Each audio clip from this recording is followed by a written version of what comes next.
Sakrita bodo chokate yopo le khoe su Jerusalem wa mu ko patu chodo siwe da so cha wi apo kwa ke ko ke ni chake siwe wa le le joie mi ta i mo ba ta so Jerusalem, we khilana, we Jerusalem, we khilana, qua so qua na kasa so mane hewe suna o, do kati yopo,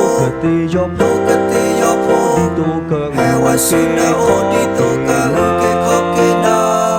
ta so pa kasa ka hen so.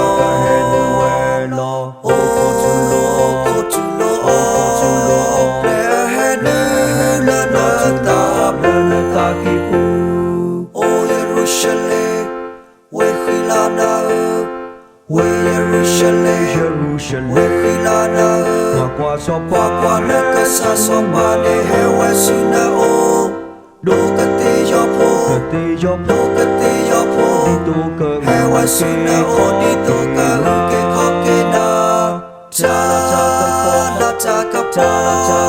so pa kasa ka hen so.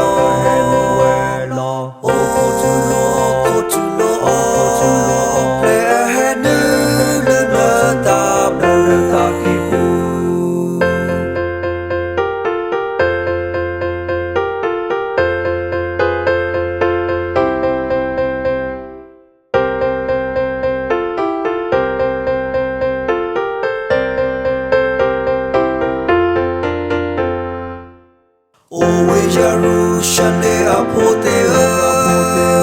ko patu cho tu we ko ga we si yo apote tu puta nyo Yesu tu o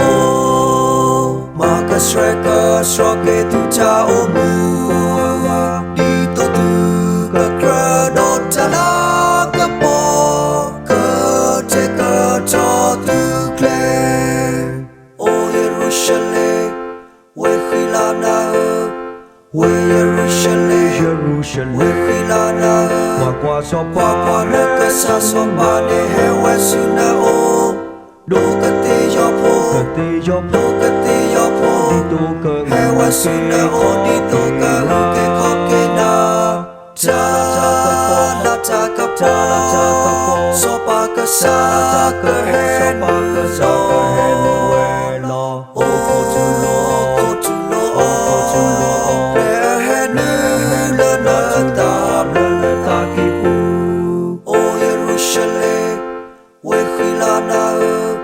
We Jerusalem,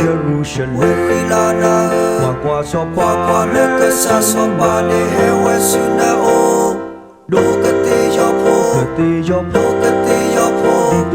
hewe suna o di to ka ke koke na, ta so pa kasa ka hen so.